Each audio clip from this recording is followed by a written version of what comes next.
Hello friends, welcome to my channel make concept easy. तो आज इस वीडियो के माध्यम से हम पॉलिटी का एक महत्वपूर्ण टॉपिक फंडामेंटल राइट और डीपीएसपी यानी directive principle of state policy को समझने का प्रयास करते हैं। तो चलिए स्टार्ट करते हैं। सबसे पहले समझते हैं हम इसका मीनिंग क्या होता है। तो फंडामेंटल राइट क्या होता है? तो बेसिक राइट होता है जो कि गारंटी किया जाता है कॉन्स्टिट्यूशन के द्वारा किसको, तो जो हमारे यहाँ के सिटीजन होते हैं उनको, इसके लिए तो फ्रीडम और इक्वालिटी के लिए, तो इसको फंडामेंटल राइट कहते हैं। वही डीपीएसपी क्या है? तो डीपीएसपी एक गाइडलाइंस है जो कि स्टेट गवर्नमेंट को दिया जाता है बाय द कॉन्स्टिट्यूशन, जिससे अपना जो कल्याणकारी राज्य है उसकी स्थापना कर सके। तो उसके लिए डीपीएसपी एक रूल बनकर हमारे कॉन्स्टिट्यूशन में शामिल किया गया। नेक्स्ट जो है देखते हैं हम पार्ट ऑफ कॉन्स्टिट्यूशन, यानी किस पार्ट कॉन्स्टिट्यूशन के किस पार्ट में आता है। तो जो फंडामेंटल राइट है वो पार्ट 3 में आता है, वही जो डीपीएसपी है वो पार्ट 4 में आता है।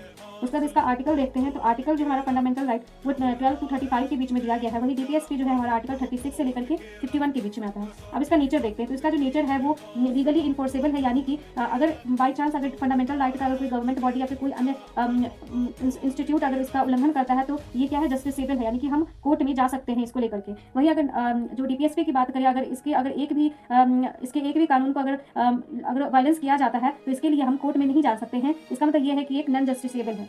उसके बाद अगर कोर्ट रेमेडी देखिए, यानी कि इसका जो है प्रावधान क्या दिया गया है, अगर इसका वायलेशन होता है तो हम आर्टिकल 32 और 226 के तहत हम सुप्रीम कोर्ट और हाई कोर्ट में जा सकते हैं। जहां आर्टिकल 32 है हमें अधिकार दिया गया है कि हम सुप्रीम कोर्ट जा सके, वही 226 है हाई कोर्ट के लिए कि अगर हमारा अगर फंडामेंटल राइट का वायलेंस होता है तो हम आर्टिकल 32 और 226 के माध्यम से सुप्रीम कोर्ट और हाई कोर्ट जा सकते हैं। लेकिन डीपीएसपी का अगर बाई चांस कोई वायलेंस होता है तो ये इसके लिए हमारे पास कोई भी अधिकार नहीं है और हम किसी भी कोर्ट में नहीं जा सकते हैं। और यह जो है गवर्निंग बॉडी जो है उसकी विवेकाधिकार का ये विषय है। नेक्स्ट जो है पर्पस देखते हैं। ये जो है इसका फंडामेंटल राइट का जो पर्पस है वो प्रोटेक्ट करता है इंडिविजुअल लिबर्टी एंड राइट। वही ये जो डीपीएसपी है इसका मेन जो पर्पस है वो प्रमोट करना है सोशल एंड इकोनॉमिकल वेलफेयर, समाज की स्थापना करना है और जस्टिस एस्टैब्लिश करना है। नेक्स्ट जो है ओरिजिन देखते हैं। तो ये जो फंडामेंटल राइट है वो यूएस के संविधान से इंस्पायर है। वही जो डीपीएसपी है वो आयरिश कॉन्स्टिट्यूशन से जो है ये इंस्पायर्ड है।